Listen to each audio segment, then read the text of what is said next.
हुक्मरान अवाम से इतने खौफजदा क्यों हैं? एहतजाज की कॉल दी तो इस्लामाबाद को कला बना दिया गया। लगता है जैसे शहर इक़्तिदार पर कोई बैरूनी हमला होने वाला है।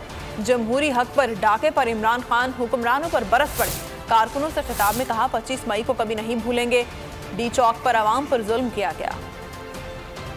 हमेशा हमारी कोशिश हुई है कि आइन और कानून के बीच में रह के एहतजाज भी करें, जो भी हम जलसे करें, जो भी करें, लेकिन मेरी हमेशा कोशिश रही कि आइन और कानून के बीच में रहे, मेरे मुल्क को कोई नुकसान ना हो। तो ये इतना खौफ क्यों है? ये जो इनको क्यों डर है इतना ज्यादा? और ये आपको समझना बहुत जरूरी है। अगर आपने ये पता चलाना है कि ये एकदम इस्लामाबाद को बंद कर दिया, कंटेनर्स लगा दिए, लोगों की जिंदगी अजाब कर दी, कि पता लगा इस्लामाबाद को इन्होंने 25 मई को जो जुल्म किया, मैं कभी नहीं भूलूंगा। जो शेलिंग की गई, ये आप यहाँ हैं आज F9 पार्क में, आपको पता है कि ये डी चौक पे इन्होंने किस तरह का जुल्म किया। अपनी पुलिस, अपने रेंजर्स रबर बुलेट चला रहे हैं, शेलिंग कर रहे हैं जैसे पता नहीं कोई दुश्मन फौज आ गई है। और इन्होंने क्यों किया? वो खौफ फैलाना चाहते थे। इनका ख्याल था कि एक दफा इनको दबाओगे, मारोगे, चुप करके बैठ जाएंगे भेड़ बकरियों की तरह।